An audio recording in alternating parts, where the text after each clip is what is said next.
Bienvenue à tous dans Matière Grise Express. Vous avez sans doute déjà entendu parler de ce que l'on appelle des vols paraboliques. Ce sont des vols en avion qui décrivent des courbes en forme de S dans le ciel.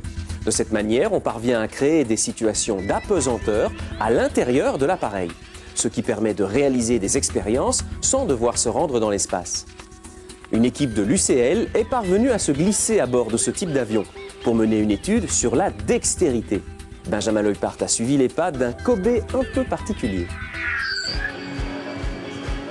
Pas de doute, ces deux hommes sont en apesanteur. Pour l'un d'eux, c'est plutôt normal puisqu'il est candidat astronaute, mais pour l'autre... Extraordinaire. C'est plutôt extraordinaire, oui, puisqu'il n'est autre que Benoît Serex, le ministre bruxellois de la recherche scientifique, un ministre qui a servi de Kobe à une expérience en 0G, autrement dit, en apesanteur.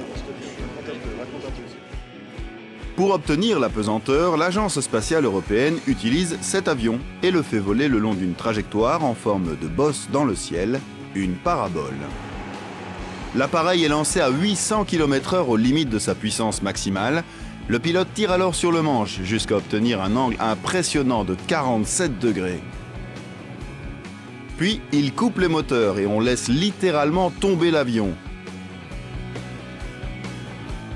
Il décrit alors une chute libre parfaitement arrondie, c'est le sommet de la parabole. Pendant 22 secondes, tout ce qui est à bord tombe en même temps que l'avion en chute libre. C'est là qu'on flotte dans l'air, c'est ça, l'apesanteur. Scientifiquement, l'apesanteur est un formidable allié pour observer toute une série de phénomènes. Encore faut-il de bonnes expériences et de bons Kobe.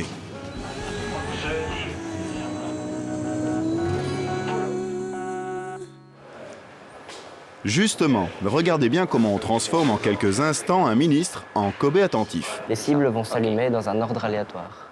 Ce que vous devez faire, c'est en maintenant le bras tendu, aligner l'objet avec la cible qui est allumée. C'est ça. Donc ça, simplement suivre les lumières. Simplement suivre les lumières. Allez, c'est l'heure de la métamorphose. Le ministre doit tomber la chemise pour qu'on lui applique toute une série de capteurs, notamment des électrodes sur la peau et sur la tête, un casque. Et quel casque ? Je vais vous demander de regarder droit devant vous. Comme ceci, c'est petit. Donc le casque que vous portez nous permet de mesurer la position des yeux dans la tête. Et les marqueurs qui sont situés ici sur le casque nous permettent de mesurer l'orientation de la tête dans l'espace. Et la combinaison des données donc de la tête dans l'espace et des yeux dans la tête nous permettent de reconstruire la direction du regard. 200 fois par seconde, on mesure des tas de paramètres. Le drôle d'objet que tient le Kobe entre les doigts enregistre lui aussi toute une série d'informations, comme la pression, la rotation, pendant que des caméras captent ces différentes positions dans l'espace. Objectif, comprendre les stratégies qui se cachent derrière l'exécution banale d'un mouvement de précision. Saviez-vous que tous les humains passent les 8 premières années de leur vie à apprendre à réaliser ce genre de gestes ? Exercer les bonnes forces, les bonnes vitesses, la bonne précision, ça s'apprend.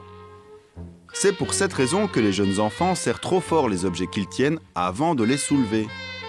Vous n'aviez jamais remarqué ? Donc là, il faut bien regarder droit devant vous. On va descendre ici. Moi, je vais m'occuper de serrer la caméra. Il faut la descendre un petit peu. Ok, là, on est en train de régler donc la position des yeux par rapport aux caméras. On a l'habitude de manipuler des objets avec la force gravitationnelle. Et ce qui nous intéresse ici, c'est de voir comment le cerveau humain va s'adapter et apprendre à manipuler l'objet lorsqu'il n'est plus soumis à la gravité. Ça va comme ça ? Oui, c'est serré. Demain, oui, Ouais. mais il vaut mieux. Il vaut hein. mieux. Il vaut mieux. Seulement, c'est bien beau tout ça, mais un vol parabolique, ce n'est pas un vol comme les autres. Au briefing de sécurité, notre Kobe apprend que son aventure est autant prise au sérieux qu'un test pour pilote d'essai. Ce qui veut dire, par exemple, que chaque participant doit pouvoir enfiler ce masque à gaz anti-feu. La pression monte. D'autant qu'il découvre aussi qu'avant d'être en apesanteur, lorsque l'avion file vers le haut, tout ce qui est à son bord est plaqué au sol avec une pression de 2G. C'est-à-dire que tout pèse 2 fois plus lourd que ce qu'il pèse sur la Terre. Ce n'est qu'au moment où on coupe les moteurs qu'on passe en apesanteur. En à peine 10 secondes, l'avion passe de 800 km/h à 350 km/h. Puis, quand on remet les gaz, le corps doit à nouveau subir les 2G, comme au début.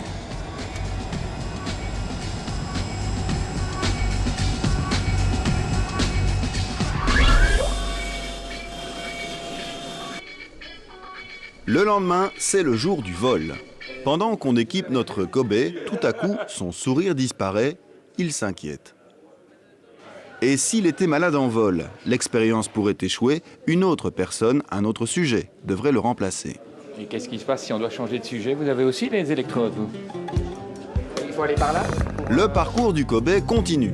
Contre les nausées, les participants au vol sont tous invités à se rendre auprès du médecin du centre d'essai en vol. Il leur prescrit de la scopolamine, qui, paraît-il, permet de mieux supporter les malaises causés par les paraboles. Dans la file, notre Kobe continue à gamberger. Cerex, avec C. Tout sûr. Oui, il paraît que ça fait un effet terrible. Donc, mais ça endort aussi. Donc on va nous donner dans 1 heure une autre pilule pour nous réveiller. D'accord.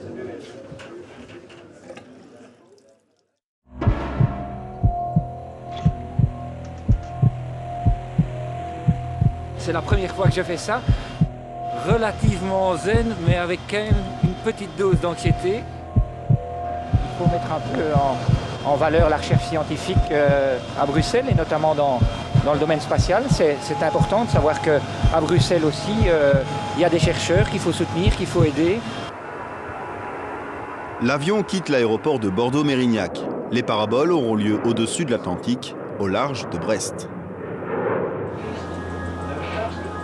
La difficulté pour notre sujet, c'est qu'il va devoir non seulement mener les expériences en 0G, mais aussi pendant la phase de 2G, à la sortie de la parabole.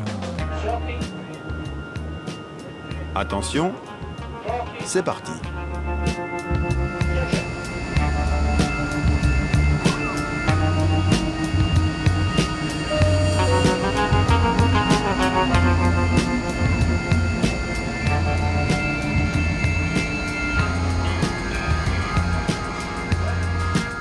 L'expérience se poursuit sans le moindre accroc. L'analyse des données prendra des mois, mais pour l'instant, une chose est certaine, la manipulation est réussie.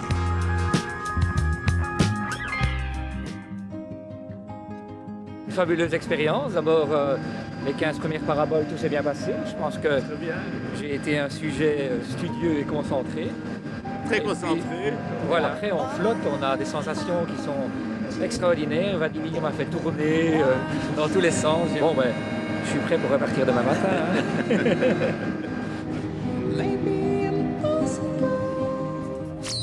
Et de mon côté, c'est les pieds sur terre que je prends congé de vous. Je vous retrouve très bientôt. D'ici là, soyez heureux. Au revoir.